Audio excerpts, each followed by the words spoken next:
ये तो हो गई माननीय मुख्यमंत्री जी की है ना, और ये माननीय ये मुख्यमंत्री।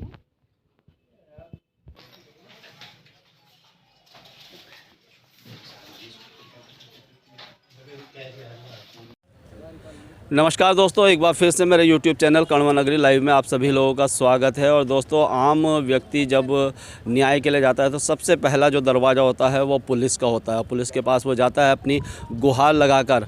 और आज एक ऐसा मामला यहाँ पर कोटद्वार में आया है। मामला वैसे पुराना है, लेकिन आज मेरे संज्ञान में आया और मैं आपको भी पूरा मामला वो बताऊंगा और उनसे ही, पीड़ित व्यक्ति से ही जानकारी लेंगे कि पूरा क्या मामला है। एक पुलिसकर्मी का मामला है। देखिए, जब आम व्यक्ति न्याय के लिए पुलिस के पास सबसे पहला दरवाज़ा पुलिस का होता है, और जब पुलिसकर्मी के साथ इस प्रकार की व्यथा है। और आज मुझे ये भी पता चला है कि जिन व्यक्ति के साथ ये कहानी हुई है वो एक इच्छा मृत्यु के लिए यहाँ पर एसडीएम कार्यालय यहाँ पर आए थे। एसडीएम कोटद्वार यहाँ पर उपलब्ध नहीं थे, वो यमकेश्वर हैं, और साथ ही साथ तहसीलदार भी नहीं थे। तो उन्होंने वो ज्ञापन जो है यहाँ के अपने एसडीएम के स्टेनो को यहाँ पर एक ज्ञापन दिया। वो मैं आपको दिखा दूंगा कि किस प्रकार से उन्होंने ज्ञापन दिया, क्या पूरा वो मामला है, पूरी जानकारी लेंगे सर से। क्या नाम है आपका?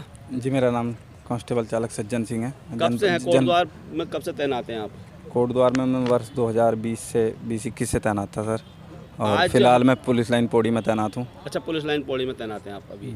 तो आज आपने एक ज्ञापन दिया है, क्या वो ज्ञापन है, क्या आपकी मांग है, क्या वो पूरा है, जरा मेरे दर्शकों को बताइए आप जरा। दरअसल मेरे खिलाफ़ एक 21/9 में एक मुकदमा मेरे खिलाफ़ लिखा गया था, जिसमें आरोपी मुझे बनाया गया था और पीड़ित मेरी बेटी को। अच्छा। और एक महिला द्वारा एक प्रार्थना पत्र दिया गया था, जिसमें मैं माइक के सामने नहीं बोल सकता, इस तरह के मेरे पे आरोप लगाए गए थे। मेरे खिलाफ़ 3/4 पोक्सो एक्ट, 376, 323, 354, 504, 506 के तहत मुकदमा कायम किया गया था, जो कि बिल्कुल झूठा था। और 4-5 दिन के बाद वो जांच में स्पष्ट भी हो गया था कि मुकदमा मेरे खिलाफ़ झूठा लिखा गया था। और इसी के बाद उसी तहरीर में उस महिला ने अपना भी आरोप लगा रखा है कि मेरे कपड़े फाड़े, दिन में 12 तारीख को दिन में 11 बजे मेरे कपड़े फाड़े, मेरे साथ मारपीट की।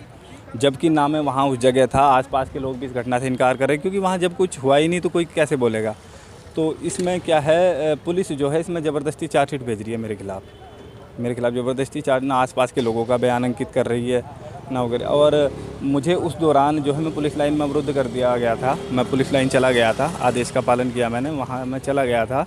और मेरे द्वारा समय समय पर प्रार्थना पत्र दिए गए कि सीसीटीवी फुटेज वगैरह ले लिए जाएँ, जो मेरे बेगुनाही के साक्ष्य वहाँ से ले लिया जाए, परंतु वो भी आईओ द्वारा नहीं लिया गया और उसके नष्ट होने का इंतज़ार किया गया। और अब ज़बरदस्ती मुझे 354 में अपराधी बनाने, 354, 323 में ज़बरदस्ती अपराधी बनाने का प्रयास किया जा रहा है। वैसे तो मुझे अब तक मर जाना चाहिए था, कि मेरे पर आरोप ही इतने भयंकर लगाए गए थे। ऐसे आरोप, पिता पुत्री वाला आरोप शायद कोई नहीं झेल पाएगा, परंतु यह है कि मैं सत्यता सामने आने तक रुका था। और अब मेरे साथ मुझे न्याय की उम्मीद नहीं रही, क्योंकि सिस्टम का जो हिस्सा है, पुलिस भी इस साजिश में इन्वॉल्व है और इसीलिए उस महिला को बचाने का प्रयास कर रही है। और ज़बरदस्ती मेरे खिलाफ़ 354 में चार्जशीट भेजने का वो कर रही है। मुझे 41A का नोटिस तामील करा दिया गया है। इस संबंध में मैं माननीय जो हमारे वरिष्ठ पुलिस अधीक्षक महोदय, उनको भी सलूट मार के अपनी समस्या बताई 2-3 बार। और प्रार्थना पत्र के माध्यम से मैं समय समय से प्रार्थना पत्र देता रहा, परंतु उसके बाद भी आईओ ने साक्ष्य नहीं लिए और वो ज़बरदस्ती मुझे अपराधी बनाने का प्रयास किया जा रहा है।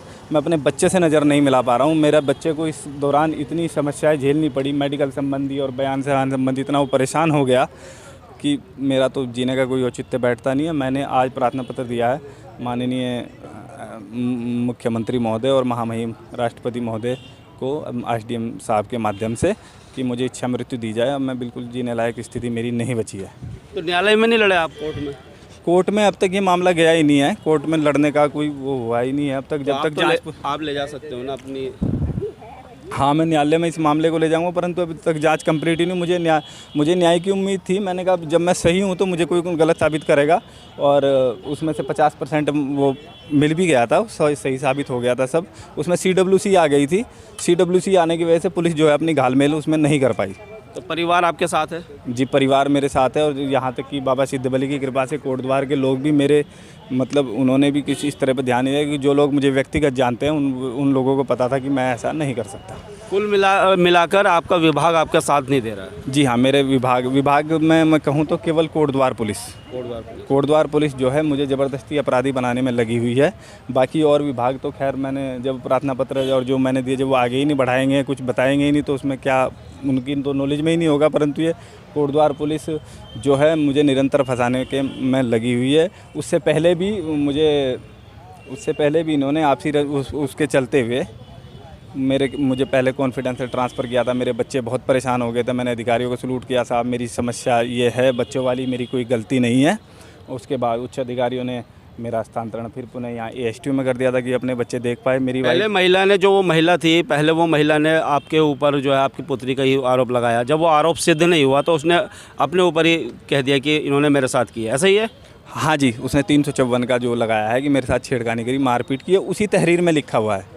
तो पहले वाले तो सब क्लियर हो गया था। इसमें 354 में ज़बरदस्ती पुलिस चार्जशीट भेजने का इसलिए प्रयास कर रही है क्योंकि उस महिला पे कोई कार्रवाई ना हो, क्योंकि महिला और पुलिस इन्वॉल्व थी उसमें, नहीं तो महिला फिर उनका नाम लेगी। तो दोस्तों ये थे सज्जन कुमार, और जिस प्रकार से इन्होंने अपनी पीड़ा बताई है, पीड़ा यही है, इनके एक महिला के द्वारा इनके ऊपर आरोप लगाए गए कि इनके अपनी पुत्री के साथ इनके गलत संबंध है, अवैध संबंध है, उस प्रकार से। और जब यह मामला पुलिस पे आया, छानबीन की गई, तो ये मामला निराधार सिद्ध पाया गया। और उसके बाद कहीं ना कहीं वो महिला अपने ऊपर आरोप लगाती है कि इन्होंने मेरे साथ भी बदतमीजी की। और इस वाले मामले को लेकर पुलिस, इनका कहना है कि पुलिस विभाग इनका साथ नहीं दे रहा, खासकर कोटद्वार पुलिस इनका साथ नहीं दे रही है। और ये बिल्कुल जितने भी आरोप हैं निराधार है, इनका कैरेक्टर इस प्रकार से नहीं है और इन्हें मानसिक पीड़ा झेलनी पड़ी है। पूरे परिवार को जो है मानसिक पीड़ा से गुजरना पड़ रहा है। उनका कहना यही है कि अगर इन पर जल्दी से इस पर काम नहीं होता है तो ये आज इन्होंने एक पत्र दिया है। जैसा मैंने आपको बताया कि SDM कोटद्वार तो यहाँ नहीं है, इमकेश्वर है, और साथ ही साथ तहसीलदार भी नहीं है। SDM के स्टेनो को इन्होंने एक पत्र दिया है मुख्यमंत्री के लिए और साथ ही साथ राष्ट्रपति के लिए, और गुहार लगाई है कि इन्हें इच्छा मृत्यु दी जाए। और मेरा बस यही कहना है कि यहाँ के जितने भी अधिकारी हैं, जितना भी प्रशासनिक अमला है, इस पूरे मामले की गहनता से छानबीन करें और जो दोषी हैं उनको सज़ा दे और निर्दोष को बिल्कुल बरी किया जाए। तो धन्यवाद दोस्तों, वीडियो को शेयर करना, लाइक करना, कमेंट करना और चैनल को सब्सक्राइब करते रहना। धन्यवाद। जय हिंद, जय भारत, जय उत्तराखंड।